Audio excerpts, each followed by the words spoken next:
আমরা ভাইয়া 1 বাই 1 চিন্তা করতেছি। তো আমরা ফার্স্ট ম্যাচ অনেক ভালোভাবে জিতেছি আলহামদুলিল্লাহ, এবং আমাদের সেকেন্ড টার্গেট হচ্ছে আমাদের দ্বিতীয় ম্যাচ। তো ওটাতে আমরা জিততে পারলে ইনশাল্লাহ তারপর থার্ড ম্যাচ চিন্তা করব। তো এইভাবেই আমরা 1 বাই 1 চিন্তা করতেছি। সহজ বলতে ওরাও যেহেতু হারছে, ওরাও অনেক ভালোভাবে টার্গেট করবে আমাদেরকে।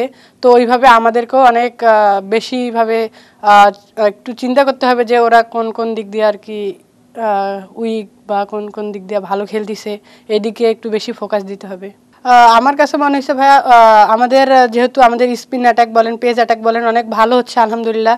শুধু আমাদের হচ্ছে একটু বলার মানে একটু ছোটোখাটো মিস্টেকের কারণে যেগুলো আমরা ভুল করি, তো এইখানে আর কি ওরা রান বাইর করতেছে।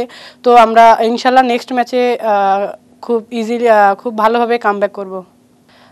এটা আসলে ভাইয়া ওরা অবশ্যই কামব্যাক করতে চাবে, অবশ্য আমাদেরকেও আরও বেশি করে ফোকাস দিতে হবে। ব্যাটিং বলেন, ফিল্ডিং, বোলিং, তিনটাতে আমাদের হচ্ছে বেশি করে ফোকাস দিতে হবে।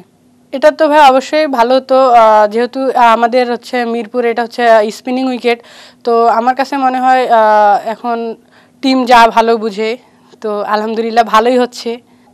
ফুল কনফিডেন্সে ফার্স্ট ম্যাচ জিতেছি, ইনশাল্লাহ সেকেন্ড ম্যাচ জিতবো। এভাবে 1 বাই 1 ম্যাচ জিতলে ইনশাল্লাহ আমরা সিরিজ জয় করব।